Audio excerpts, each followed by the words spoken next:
que podem ser do interesse dos irmãos. Eu costumo dizer que a nossa geração, e eu me incluo, a minha geração, é uma geração muito boa em tudo aquilo que faz. O problema é que, pela falta de ensinamentos certos, nós estamos nos tornando muito bons em fazer o que é errado. O patrimônio mais caro do mundo não é casa, não é carro, não é terreno, e talvez vou frustrar você agora, também não é conhecimento. O patrimônio mais caro do mundo se chama ignorância, porque você passa a vida inteira pagando por ela e termina sem nada. Pensando nisso, eu comecei a trazer alguns livros que podem ser do interesse dos irmãos, que podem ser da necessidade dos irmãos, e eu sei que vai ser bênção na sua vida e para a sua vida. Dentre eles, Pecadores nas Mãos de um Deus Irado, Jonathan Edwards, um livro espetacular. Quem sabe pelo menos um pouco da história, sabe o quão marcante é esse livro. Caminhando com o Peregrino, de Charles Spurgeon, considerado príncipe dos pregadores, outro livro absurdo. Os Pais Apostólicos, falando também sobre os pais da igreja, outro livro maravilhoso. Esses livros, eu acho que também que eu trouxe C.S. Lewis, O Peso da Glória, outro livro muito bom. Esses que eu falei, no valor de R$35 cada, para abençoar a sua vida. Mateus, o meu orçamento hoje está um pouco mais baixo. Não está, né? Que você está querendo comer depois uma pizza, eu sei que você está. Mas, em nome de Jesus, você vai investir no seu conhecimento hoje. Mas, enfim, eu trouxe também O Poder da Oração Transformadora, que vai te ensinar um pouco sobre a oração. E eu trouxe um, irmão, que sempre tem alguém que se encaixa nesse livro. Não sei porquê, mas sempre tem alguém dentro da igreja que se encaixa nele. E se você acha que não tem ninguém dentro da igreja assim, talvez seja você essa pessoa, né? Que sempre tem um encalhado dentro da igreja. Tem. Sempre tem. E eu sei que aqui tem também, eu não vou... Mas enfim... Sempre tem um encalhado dentro da igreja e talvez ele não sabe por que ele está ainda. Mas esse livro vai te explicar o porquê que você está solteiro até agora. E ele vai te ajudar. E acima de tudo, vai te explicar que muitas vezes é melhor estar só do que mal acompanhado. Olha para alguém aí e diz assim: Deus vai te usar para comprar um livro para mim. Diz isso para ele.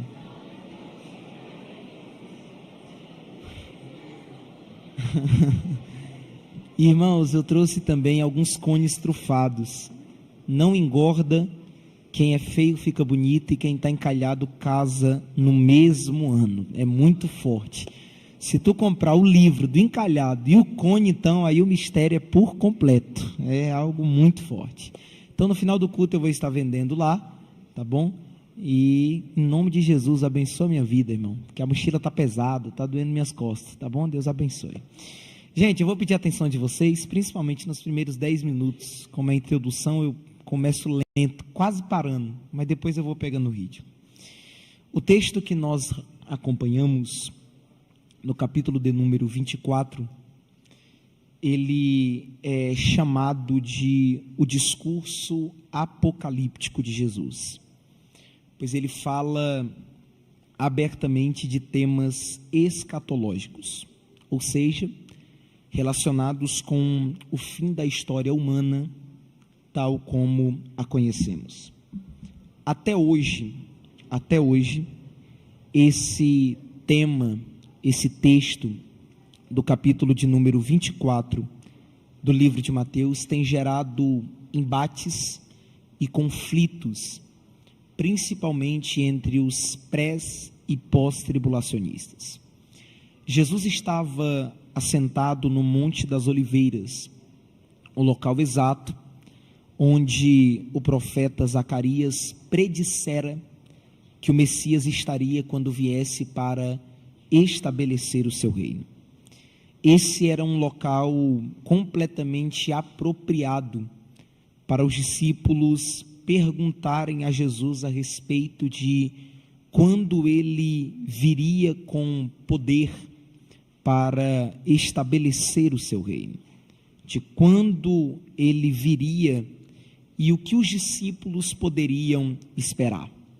A resposta de Jesus vem enfatizando os eventos que aconteceriam antes do fim desta era. Ele ressaltou que os discípulos deveriam se preocupar menos em saber a data exata e mais em estar preparados para o dia da sua vinda, vivendo constantemente de acordo com a maneira que o Pai queria que eles vivessem, de modo que estivessem prontos para a vinda de Jesus a qualquer momento. O que Cristo diz aos seus discípulos tende mais a despertar a sua precaução do que a satisfazer a sua curiosidade. Jesus não fala para tirar a curiosidade dos discípulos. Jesus fala para fazer eles ficarem atentos, para fazerem eles ficarem alertas, para prepará-los para os eventos que iriam acontecer, e não para lhes dar uma ideia de mostrar para eles os próprios eventos. Este é um conhecimento que todos nós deveríamos obter, todos nós deveríamos entender um pouco para estarmos em alerta também, para ficarmos atentos também. Perceba que Jesus está ensinando aos seus discípulos com um propósito, e o propósito é alertar os discípulos do que eles poderiam esperar e se desapegarem do mundo, no qual todas essas tristezas e outras ainda maiores serão experimentadas.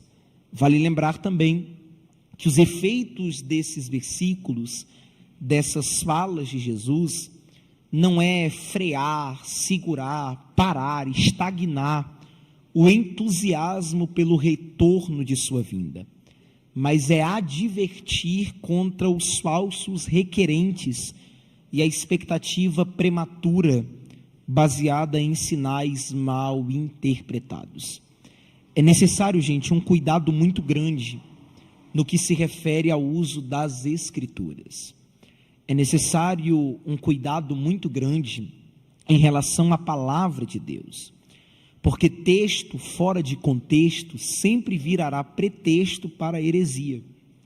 E o próprio Jesus, sabendo que entender ao certo essas coisas não é fácil, ele tratou de dar uma aula aos discípulos. Perceba que os discípulos perguntam a Jesus quais seriam os sinais de sua vinda e do fim dos tempos. E a primeira resposta de Jesus é: acautelai-vos, calma aí, que ninguém vos engane. E eu acho essa frase de Jesus muito interessante, porque enquanto os discípulos buscavam sinais, Jesus estava mostrando a verdade. Porque quem se impressiona por sinais é levado por qualquer mentira. Quem se impressiona por sinais é levado por qualquer vento de doutrina barata. Os discípulos esperavam ouvir quando essas coisas aconteceriam, e eles esperavam ser aceitos para participar desse segredo. Aí vem Jesus para refrear a curiosidade deles, dizendo: mas vem cá, e o que isso interessa a vocês? Cuidem dos deveres de vocês, sigam-me e não se tornem escravos, amantes de sinais. Não espere o momento certo para estar preparado, mas estejam preparados em todos os momentos. Ao invés de se concentrarem no que vai acontecer, se concentrem em ser e fazer independente do que acontecer. O problema é que a natureza dos discípulos é humana, e como humanos nós somos fortemente inclinados a procurarmos sinais. Porém, aqueles que são mais curiosos a respeito dos assuntos secretos que não lhe dizem respeito, são mais facilmente impressionáveis pelos enganadores. Acaba se tornando enganado. Quem quer saber demais acaba sendo enganado demais e sabendo de menos. Porque por toda parte sempre haverá muitos falsos profetas, falsos ensinos, falsos cristãos, e demonstrando falsos sinais de poder e autoridade espiritual. Jim Swaggart qualifica o engano como a maior arma de Satanás. E eu vou falar uma coisa e eu quero que você guarde isso. Os enganadores são inimigos mais perigosos à igreja do que os perseguidores. De novo, que eu quero que você guarde. Os enganadores são inimigos mais perigosos à igreja do que os perseguidores. E Jesus explica o porquê desse perigo. Versículo de número 5, o texto diz assim: porque muitos virão em meu nome, dizendo, eu sou o Cristo, e enganarão a muitos. Se são muitos falando que são Cristo, então são falsos cristos. Porque havia naquela época uma expectativa geral pelo aparecimento do Messias. Falava dele como sendo aquele que viria, mas quando ele realmente veio, a nação rejeitou. Colocaram a expectativa na sua vinda e quando ele veio, ninguém aceitou. Quando ele veio, a nação rejeita. E aí aqueles que tinham ambição de serem famosos se aproveitam. Vamos falar, tem uma palavra que usam muito. Pegaram aquele biscoito, quiseram, usar isso para ter fama, para ter mídia, para aparecer. Se nós analisarmos, Flávio Joséfo fala de diversos impostores desse tipo.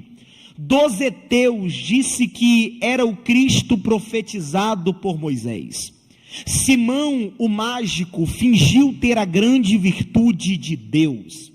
Nos anos posteriores, houve pessoas que fingiram como ele. Um deles, há cerca de 100 anos depois de Cristo, chamava a si mesmo de Bar Kokhba, que quer dizer filho de uma estrela, mas na verdade era Bar Kokhba, que quer dizer filho de uma mentira. Aproximadamente 50 anos antes, Sabate Levi tinha se estabelecido como Messias no Império Turco e foi muito querido pelos judeus, mas dentro de pouco tempo foi revelada a sua tolice. Há alguns anos atrás, aqui no Brasil, um comediante, o Henrique Cristo, ganhou palco na mídia brasileira dizendo que era o Cristo. E se você pesquisar sobre ele na internet, no Wikipédia dá uma definição sobre ele dizendo, ele é um charlatão brasileiro e nada mais do que isso. E lá no versículo de número 11, mais da frente, Jesus vai além dizendo, e surgirão muitos falsos profetas, e enganarão a muitos, isso é, enganadores, que fingiam ter inspiração divina, uma missão imediata, e um espírito de profecia, quando na verdade isso era uma farsa, quando na verdade isso era uma mentira. Alguns pensam que os enganadores aqui eram pessoas que tinham se estabelecido em cargos da igreja e até tinham conquistado reputação considerável, mas posteriormente traíram a verdade. E está aí o porquê que Jesus diz que muitos seriam enganados. Porque um falso traidor nas tropas pode causar mais mal do que 1000 arqui-inimigos de fora. Porque eles não estão longe, gente, eles estão perto, e às vezes até do nosso lado, dando glória a Deus disfarçado, dando aleluia disfarçado, dizendo que são nossos irmãos em Cristo, mas na verdade aos poucos estão querendo implantar as suas filosofias dentro da igreja.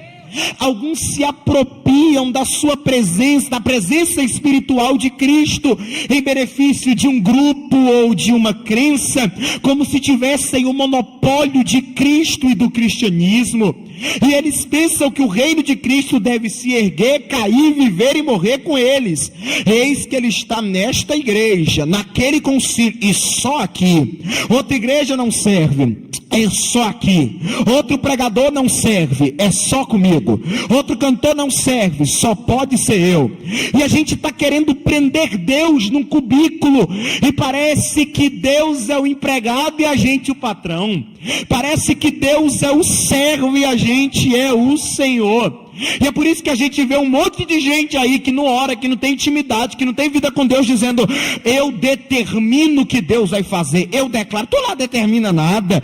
Se Deus não quiser usar, não tem pregador bom. Se Deus não quiser usar, não tem mensagem boa. Se Deus não quiser usar, não tem louvor com inspiração. Tem gente que não sabe nem o que é oração, jejum, intimidade. Aí pega o microfone e diz: eu determino que hoje o Espírito Santo vai batizar tantas pessoas. E é tu que marca a agenda do Espírito Santo, por acaso? Ele sopra onde quer, faz o que quer, e ele não recebe ordens. Então não é possível generalizar ele dizendo: ele só está aqui ou ele só está ali, porque um dos nomes dele é onipresente. Ele vai ao encontro do seu povo com uma bênção em todos os lugares aonde ele registra o seu nome, e ele não precisa de muito para visitar o seu povo, não. Ele diz: aonde estiver 2 ou 3 reunidos. Vou falar de novo para ver se você melhora. Glória a Deus. Ele não precisa de muito para visitar a igreja. Ele não precisa de muito para visitar o setor. Ele não precisa de muito para visitar o Madeb. Ele não precisa de muito para visitar o Creio. Ele diz: aonde estiver 2 ou 3 reunidos em meu nome, aí estou eu no meio dele. Você pode olhar para alguém que está do seu lado, olha para ele, olha para ela e diga: eu estou reunido no nome dele. Você também está? Você também está? Se juntar eu e você, já somos 2. Se juntar mais alguém do lado, é 3. Então ele já está presente aqui no ambiente.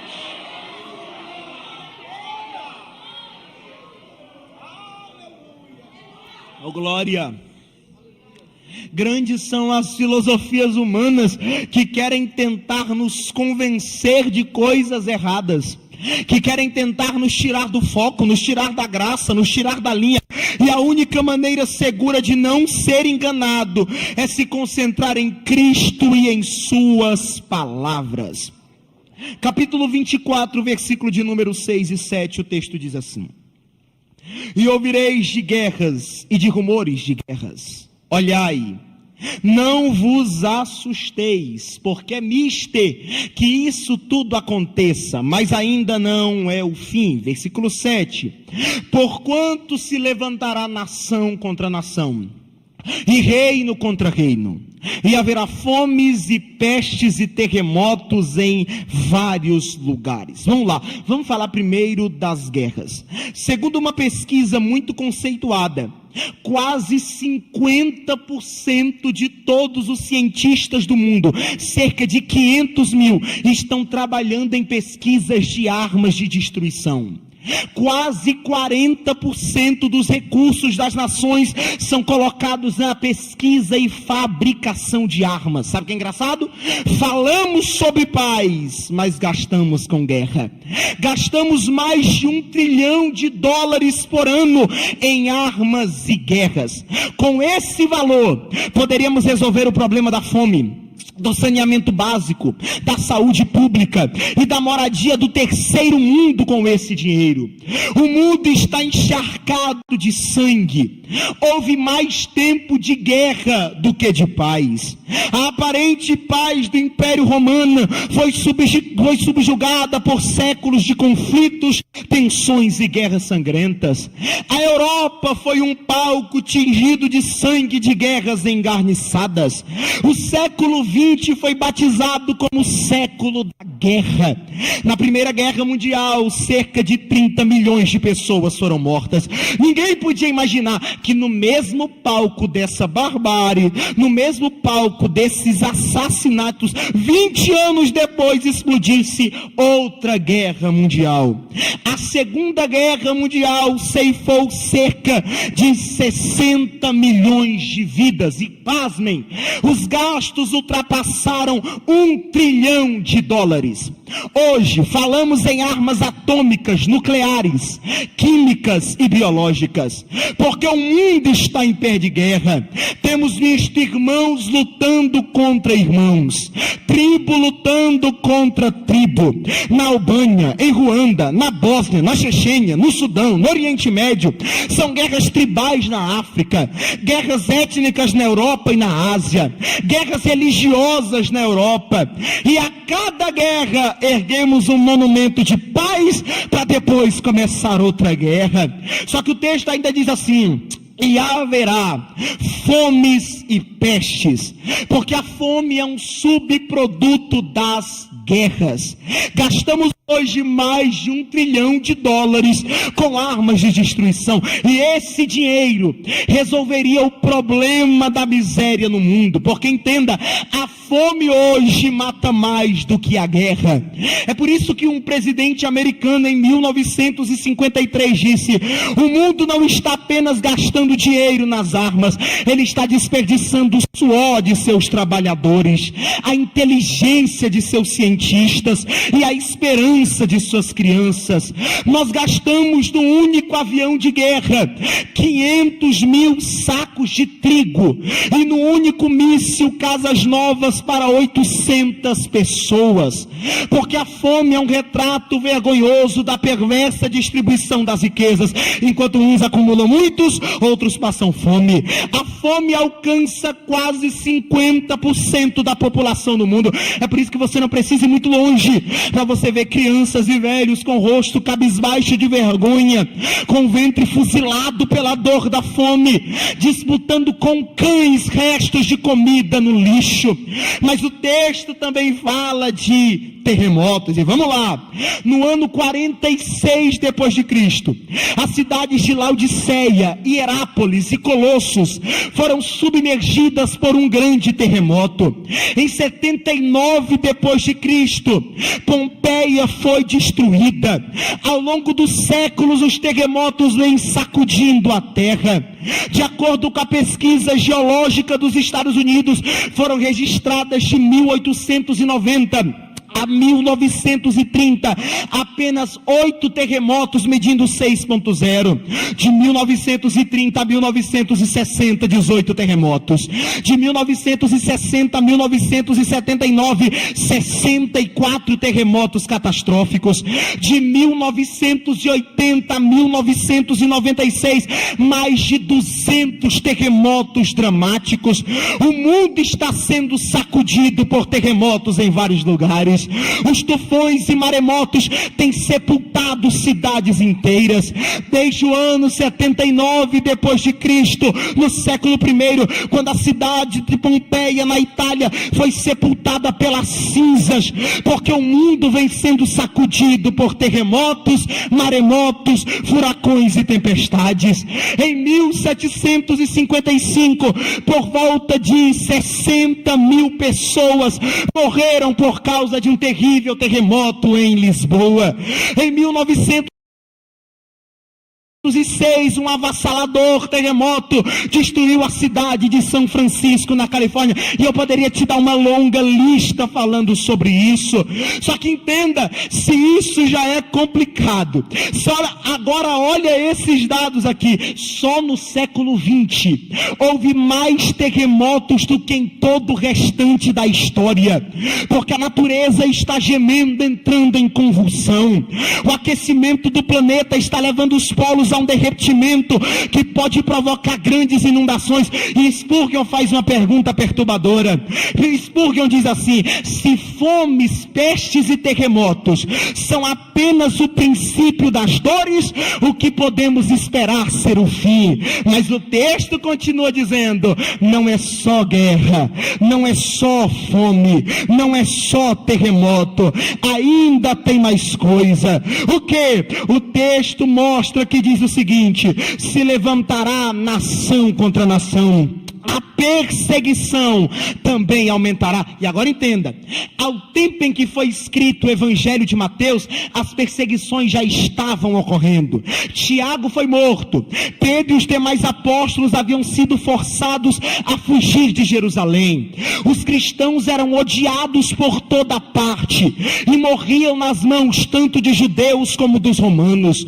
Os cristãos eram vistos como classe odiada por causa de suas abominações, por conta dos conceitos que o cristianismo trouxe ao mundo. Hoje em dia, o termo cristão é termo de honra, é termo de alegria, mas na época era termo de opróbrio. As pessoas olhavam e sentiam raiva, e sentiam ódio dos cristãos. Nero assassinou muitos cristãos por métodos desumanos, vestia eles em peles de animais, lançavam feras contra eles e fazia isso no seu jardim, para diversão dos seus amigos. Muitos cristãos foram forçados a combater contra animais ferozes, outros foram crucificados. Imperadores seguiram o exemplo de Nero. As grandes perseguições contra os cristãos se estenderam até o tempo de Constantino. A igreja sofreu durante quase 200 anos as mais severas desumanidades, e até hoje isso acontece, gente. Pode ser que você não enfrente perseguição intensa, mas nessa hora, nesse exato momento, tem cristãos de outras partes do mundo que estão sendo mortos, que estão sendo assassinados brutalmente por defenderem o Evangelho, por defenderem a causa de Cristo. É por isso que quando você está em um culto de missões, por isso que quando você está orando, lembre-se desses servos de Deus que honram as suas vidas lutando pela obra, sendo homens e mulheres nobres na causa de Deus. Entenda que não é porque que você não está sofrendo que alguém não está sofrendo também, porque quando uma parte do corpo de Cristo sofre, todo o corpo sofre. Só que o problema, vai doer agora, mas eu preciso falar, o problema é que hoje nós não estamos preparados para sermos odiados pelo mundo. Nós não estamos preparados para sermos perseguidos pelo mundo. E aí o que é que a gente está fazendo? Para não ser perseguido pelo mundo, vamos se tornar igual a eles. Para não sermos pisoteados pelo mundo, vamos pregar um evangelho light, que não incomoda, mas que também não dá sustento. Nós estamos mudando a nossa identidade para sentar na roda dos escarnecedores.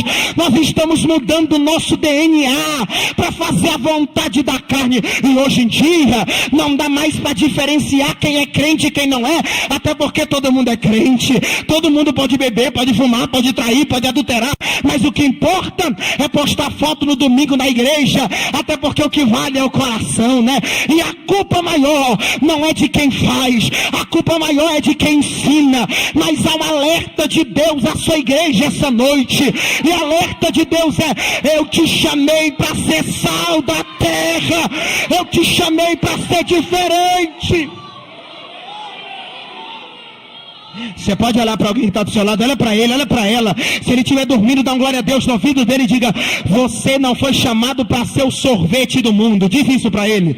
Não, irmão, desse jeito ele não acredita não. Diga: você não foi chamado para ser o sorvete do mundo. Você não foi chamado para ser o chocolate do mundo.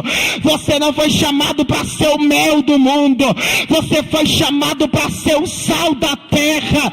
O sal precisa ser esfregado na carne, e quando o sal é esfregado na carne arde, mas precisa arder, precisa doer, precisa incomodar, mas é igual remédio, até arde, mas cura, até incomoda, mas cura. Quem pode adorar a ele nesta...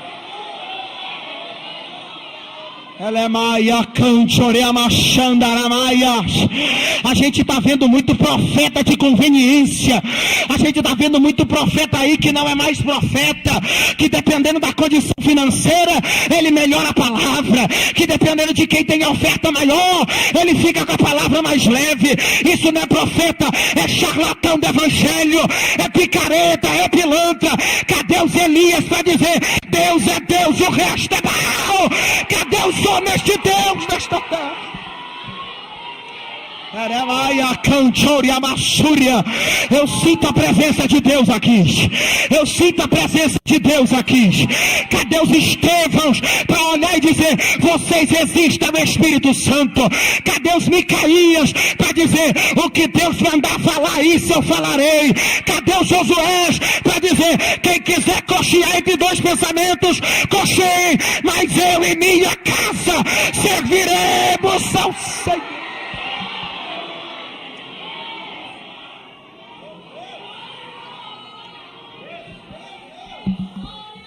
Aleluia. É maracalabachando remasséria.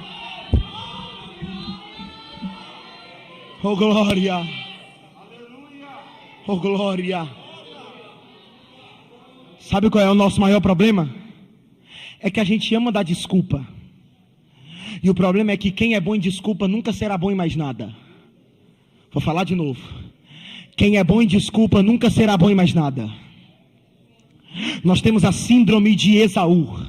Lembra de Esaú? Quando quis pegar o guisado de Jacó, Esaú diz: não me dá, mas vai custar teu primogenitura.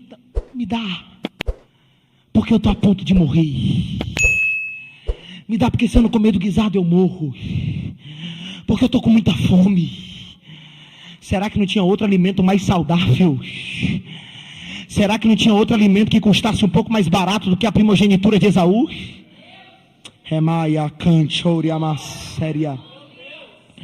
Será que não tinha outro alimento que não fosse menos severo do que o que Esaú estava prestes a comer naquele dia? Mas é que quem é bom em desculpa nunca será bom em mais nada. Pregador, eu ando com as amizades do mundo, mas é porque senão eu vou ficar sozinho na escola e eu não gosto disso. Pregador, não, eu vou para aquela balada, mas eu nem vou beber, nem vou fumar, nem gosto disso. Aquelas músicas que tocam muito alto, eu vou só para fazer companhia. Mas é que por trás dessa tua desculpa tem alguém que não está preparado para dizer não para o guisado de Satanás.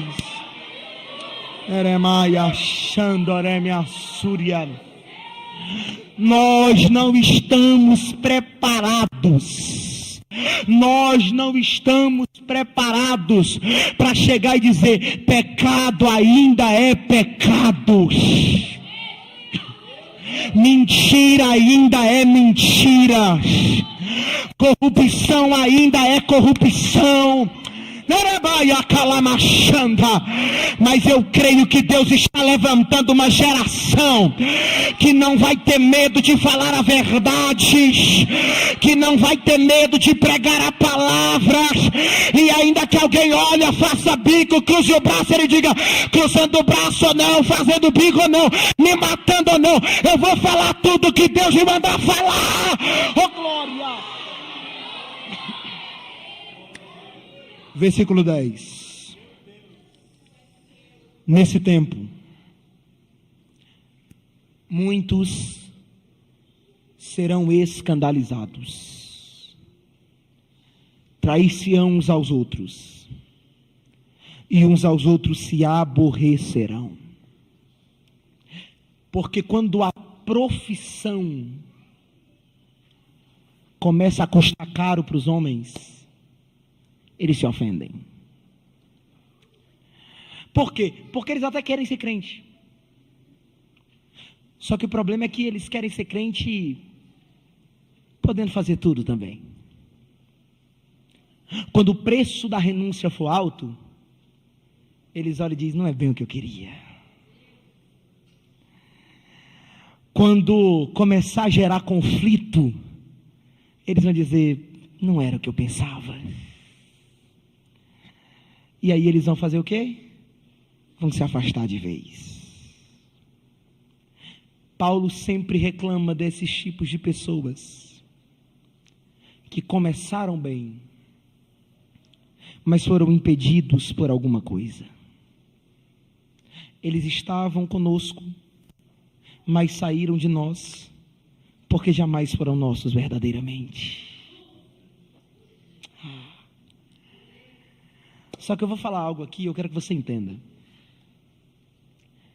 Deus usa esses problemas, esses vendavais, essas turbulências, para fazer uma separação.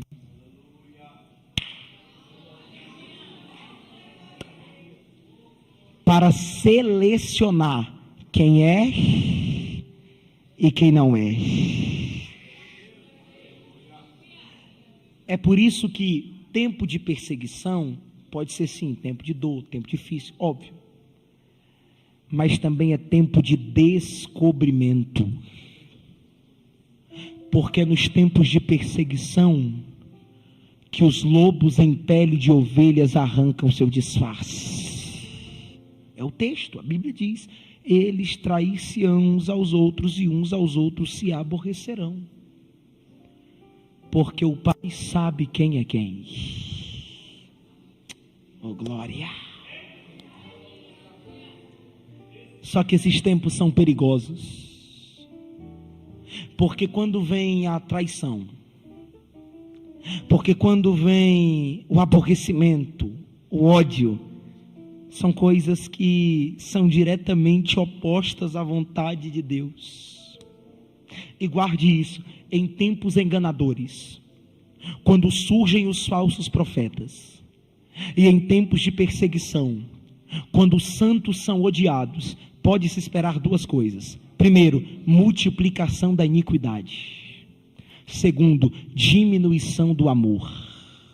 Por que multiplicação da iniquidade? Porque embora o mundo esteja mergulhado na maldade, ainda existem ocasiões em que pode-se dizer que a iniquidade pode vir ainda maior. E a diminuição do amor, consequência da multiplicação da iniquidade. Porque se multiplicar a iniquidade, o amor de muitos se esfriará. E aí vamos no versículo 12, e eu já estou encerrando. E por se multiplicar a iniquidade, o amor de muitos esfriará. Por quê? Porque a tendência, gente, é que em períodos de tensão, perseguição, fome, etc., a tendência é que todos se tornem egoístas, que se esqueçam uns dos outros, que se importem consigo mesmo. E aí o que acontece? Sabendo disso, eles perdem-se o amor, perde a alegria, perde a paz, e só resta o amor próprio. E nessas ocasiões nós se esquecemos de quem somos, esquecemos que Deus nos chamou para levantar e não para matar, esquecemos de que nós somos servos de Deus e você é meu irmão, e se você tem um problema, nós temos um problema. Nós esquecemos disso, porque o amor se esfriou, porque a iniquidade se multiplicou. E aí entenda, o amor esfria, mas o ódio não. O mundo estará sem referência, perdido, confuso, sem balizas morais, sem norte ético. E aí testemunharemos a desintegração da família, a falência das instituições, o colapso dos valores morais e espirituais. Você sabia que o índice de fidelidade conjugal já é alarmante? O índice de divórcio já passa de 50% em alguns países. As pessoas já casam sabendo que vão separar, gente. As pessoas já casam e não tem mais uma espiritualidade nisso, não tem mais um amor sincero, profundo nisso, porque se casam sabendo que vão separar. A homossexualidade é aplaudida, a pornografia tornou-se uma indústria poderosa, o narcotráfico afunda a juventude no pântano das drogas, a corrupção moral está presente nas cortes, nos palácios, nos parlamentos. E o que acontece? As instituições estão se tornando desacreditadas, a corrupção religiosa é alarmante, as pessoas estão brincando com o sagrado, porque o sagrado foi deturpado. E o que é que nós estamos vendo? Depravação moral, revolução sexual, rendição às drogas, dissolução da família, violência urbana, e talvez o pior disso, que você pode achar que não, mas é solidão. Porque entenda, parece algo contraditório que eu vou falar, mas é verdade. No século da comunicação, no século da rapidez, no século dos transportes, as pessoas estão morrendo de solidão. Já parou para perceber? Muitos seguidores no Instagram, mas não tem um amigo quando precisa. Olha para alguém e diz aí, dá glória para não parecer que é indireta, diz isso para ele. Muitos amigos no WhatsApp, mas não tem um quando a situação aperta. Tudo isso por conta do esfriamento do amor. Posso falar mais? Nunca se viu um tempo aonde é tão fácil dizer eu te amo. O rapaz conhece a moça hoje, amanhã está dizendo eu te amo. Porque eu te amo, vai doer, eu te amo hoje não é mais sinônimo de amor.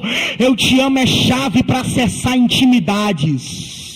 E é engraçado que as pessoas hoje conseguem olhar no nosso olho falando de amor, mas te odiando, falando de amor, mas planejando mal, porque o amor vem se esfriando, e quando a iniquidade abunda, a iniquidade enganadora, perseguidora, o amor esfria, os cristãos acabam se intimidando, acabam suspeitando uns dos outros, acabam se distanciando, as distâncias se criam, formam-se grupos e desta maneira o amor resulta em nada. E escute uma coisa, o diabo é o acusador dos irmãos, não somente para os seus inimigos, o que faz abundar a iniquidade perseguidora, mas entre si, com que faz que o amor de muitos esfrie. E agora entenda, ao mesmo tempo, e vai agora é para tudo a glória, só que ao mesmo tempo que as perspectivas por um lado são sombrias, que por um lado são ameaçadoras, que por um lado são difíceis, por outro são esperançosas. Vou falar de novo, hein? Ao mesmo tempo que por um lado as expectativas são complicadas, se a gente olhar por outro lado, a esperança para a igreja, a esperança para nós. E talvez você pode olhar e dizer, como assim, pregador? Se a maldade de muitos aumentarão, se o amor de muitos esfriarão, como é que dá para ver uma perspectiva boa nisso? E eu te digo simples, leia a frase de novo, e você vai ver a palavra muitos e não todos. Muitos se tornarão mal, mas não todos. Muitos esfriarão, mas não todos. A iniquidade chegará em muitos, mas não em todos. Por quê? Porque até nos piores tempos, Deus tem os seus remanescentes.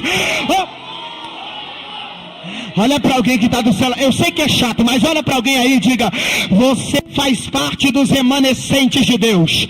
Você faz parte dos remanescentes de Deus. E agora eu quero ver quem dá da glória. A esses remanescentes há uma promessa. E qual é a promessa? Aquele que perseverar até o fim será salvo. Erebaia calamachanda.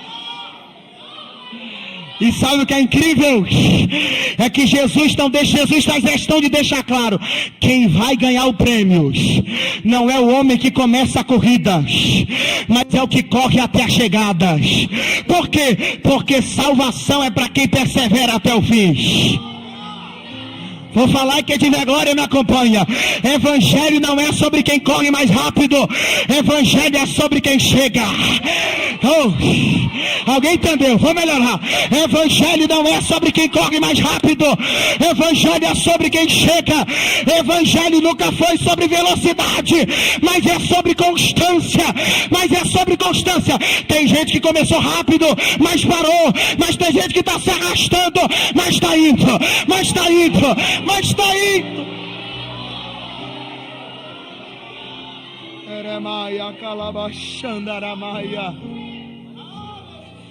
Sabe por que isso é uma esperança para a igreja?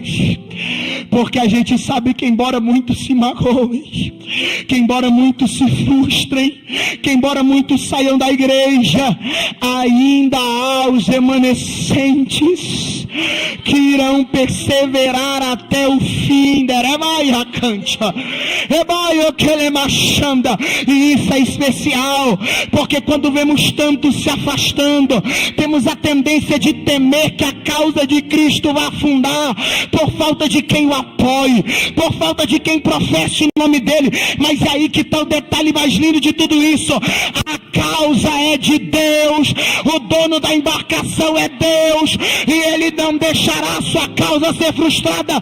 Ele sempre separará os seus remanescentes. Aquele que ele separa, ele aperfeiçoa; aquele que ele aperfeiçoa, ele molda; aquele que ele molda, ele trata; e aquele que ele trata, ele trabalha nele, por ele, depois através dele. Quem pode adorar a ele nesta noite? Aleluia. E eu encerro dizendo algo para você: perseverar sozinho é impossível. Perseverar sozinho não tem como, porque você pode ser um homem de Deus, mas ainda é um homem. Você pode ser um servo de Deus, mas ainda é humano. E desculpa se o teu coração bombeia outra coisa, mas o meu bombeia sangue. Eu sou humano como você. E é por isso que eu sempre digo: não tente ser divino quando você é humano. Nós somos humanos, e a verdade é que sozinho nós não conseguiríamos perseverar. Só que sabe o que é o mais lindo? É que se a obra é de Deus, os verdadeiros crentes são guardados pelo poder de Deus, mediante a fé para a salvação. A garantia de nossa perseverança é construída não sobre nossas forças, não sobre a força do nosso braço, mas sobre a promessa da nova aliança. É por isso que Jeremias 32:40 Deus diz: eu porei o meu temor no seu coração, para que nunca se apartem de mim. É Ele quem faz, é Ele quem faz. Agora entenda: é óbvio que dizer que Deus assegura a nossa perseverança não é dizer que somos passivos do processo e Deus vai fazer tudo sozinho, de maneira nenhuma. Ele nos guarda mediante a fé, mediante a nossa fé. É por isso que tem gente aqui nesta igreja que já pensou em parar. É por isso que tem gente aqui neste congresso que já pensou em desistir. É por isso que tem gente aqui nessa noite que já disse: eu vou sair da Almadeb, eu vou sair do creio, eu vou largar a chamada, eu vou largar o propósito, eu vou desistir, eu vou entregar. Mas o temor já estava no teu coração, e isso é como um fogo cerrado em teus ossos. E eu tenho uma boa notícia para você: você vai perseverar até o fim, você não vai desistir, você não vai parar. Por quê? Porque aquele que começou a boa obra, ele é fiel para terminar. Aleluia. E eu quero encerrar dizendo para você: não será fácil, mas também não será impossível. Não, era para você ter dado um glória muito mais alto com o que eu vou falar agora. Não será fácil, mas também não será impossível. Não, eu vou falar até alguém da glória. Não será fácil, mas não será impossível. Não será fácil, mas também não será impossível. Você pode bater na mão de umas 4 pessoas aí e dizer: não será fácil, mas também não será impossível. Não será fácil, mas também não será impossível. Porque quando você estiver sem forças, Ele vai pegar na tua mão e dizer: vamos junto até o final, vamos junto até o final. Quando você não conseguir orar, o amigo Espírito Santo vai interceder por ti com gemidos inexprimíveis. Quando você estiver fraco, Ele vai usar alguém para dizer: recebe força, recebe graça para continuar. Mas você está proibido de parar. Quem pode adorar a Ele aqui nesta... Com a permissão do pastor, se coloque de pé. Aleluia,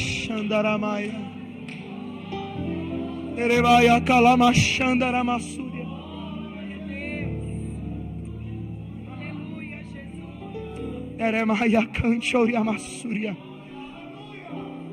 Eu já vou encerrar, mas eu queria que você de pé encurvasse a sua cabeça agora.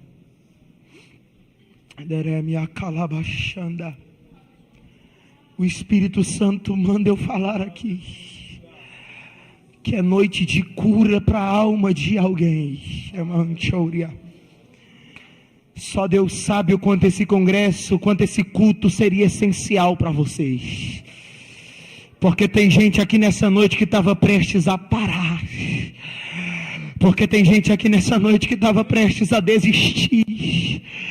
Você está fraco, você está sem forças, está difícil a situação, o negócio está complicado, mas o amigo Espírito Santo está aqui nesta noite. E eu tenho uma palavra para liberar sobre a sua vida. Você vai até o fim. Você vai até o fim. Recebe quem quer, mas você vai até o fim. Não por causa das tuas forças, não por causa dos teus esforços, não por causa de quem você é, mas por causa deles. Mas por causa deles. Receba força esta noite. Faz a tua oração agora. Eu vou deixar você fazer a tua oração. Faz a tua oração agora. Seja sincero com Ele. Seja sincero com Ele. Por mim eu parava agora. O cansaço me atingiu e eu desacelerei. Tá parecendo com alguém aqui hoje. O ânimo em mim sumiu e eu parei.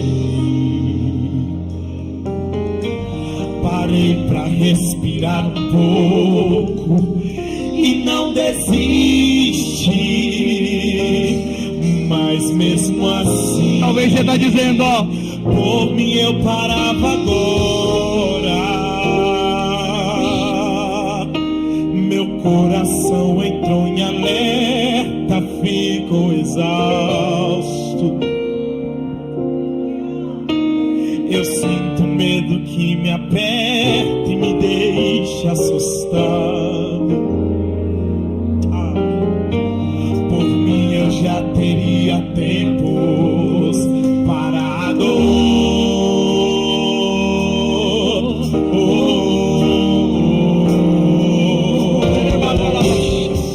Mas toda vez que eu tô cansado, Jesus me abastece e me deixa claro que Ele não quer me ver prostrado. É difícil, cansativo, mas Ele tá lá.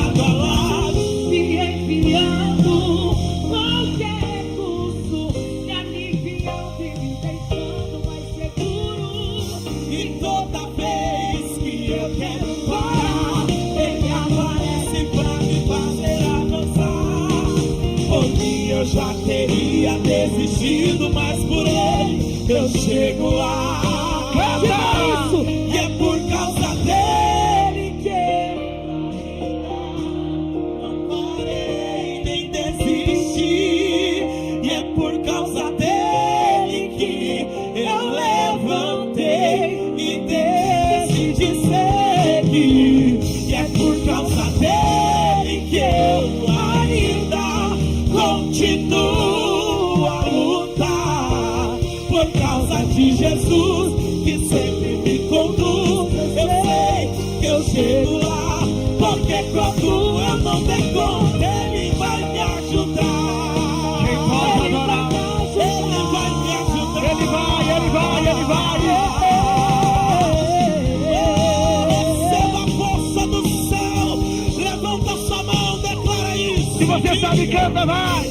Mas toda vez que eu tô cansado, Jesus me abastece e me deixa claro que Ele não quer me ver prostrado. É difícil, cansativo, mas Ele tá lado a lado, me enviando qualquer recurso, me aliviando e me deixando mais seguro.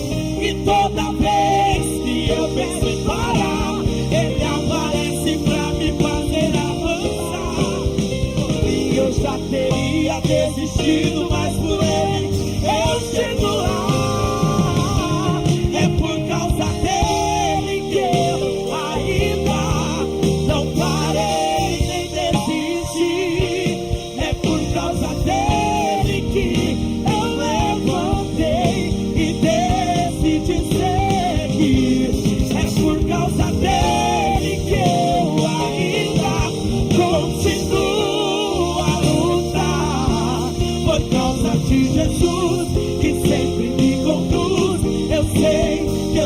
voar, porque quando eu não der conta, Ele vai me ajudar. Você pode adorar. Você pode adorar a Jesus nessa noite.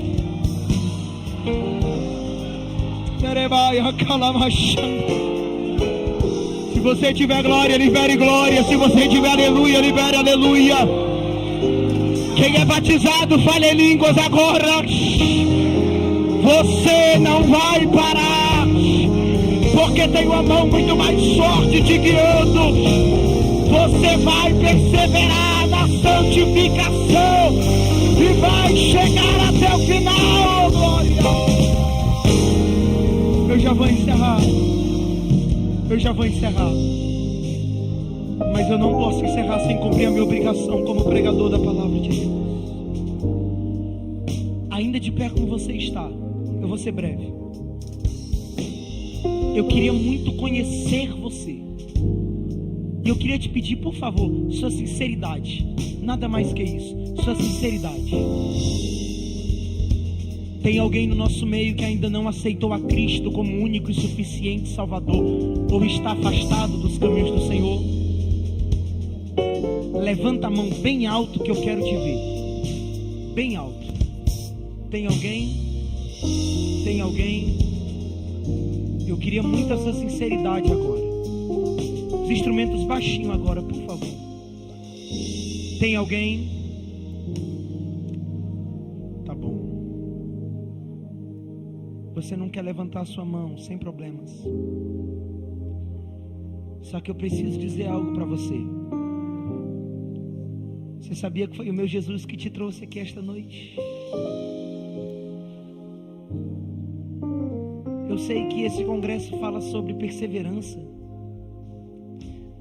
E é até um pouco contraditório eu dizer para você que foi Jesus que te trouxe aqui num congresso que fala de perseverança, sendo que você não perseverou. Só que eu preciso dizer algo para você. Foi exatamente por isso que Jesus te trouxe. Você que saiu da perseverança. Você que sucumbiu. O que isso prova? Que você é mais errado que todo mundo? Não, isso prova que você é humano.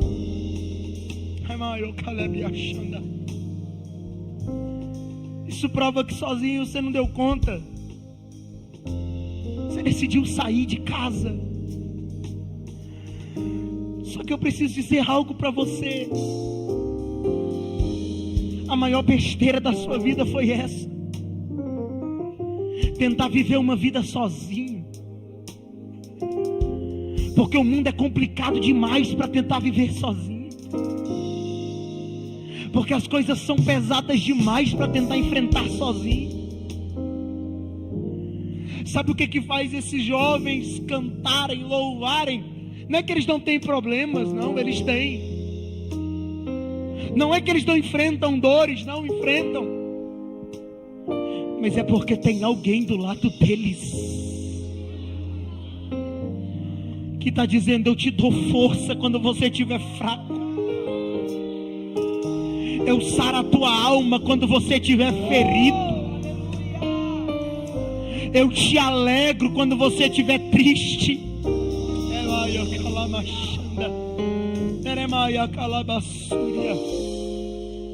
Você moço, moça que está afastado, que não é crente, eu preciso dizer para você, você sabe do que eu estou falando. Evangelho não é um mar de rosas.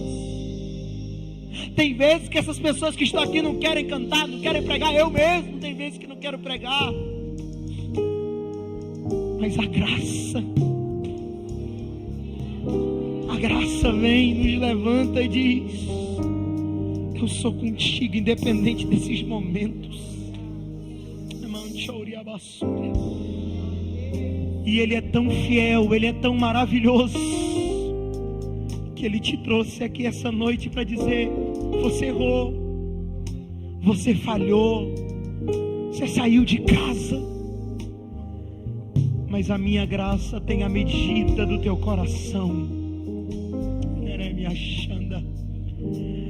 mas a minha graça ainda que te levantar.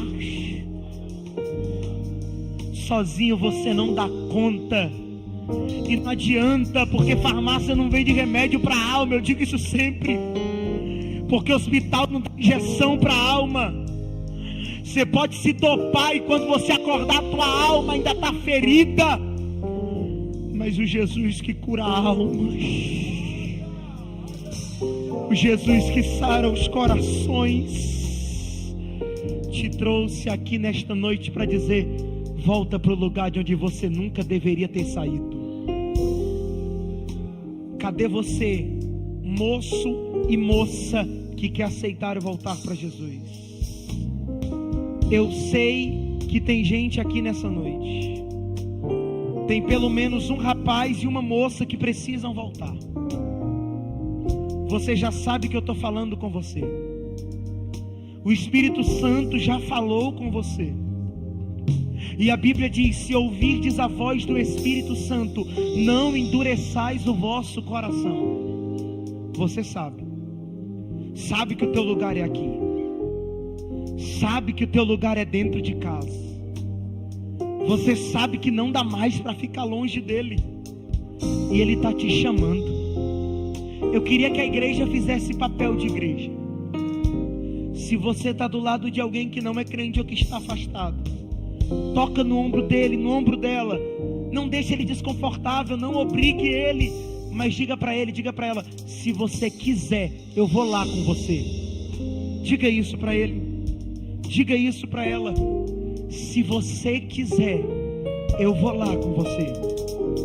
Há um convite da graça, e você sabe que o meu Jesus está te chamando.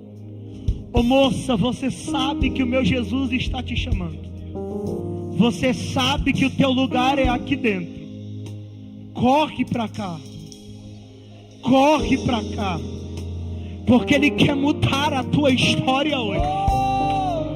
Ah, não. Se você puder melhorar esse glória. Foi por causa dele que eu não parei. Foi por causa dele que eu não desisti. É por causa dele que eu estou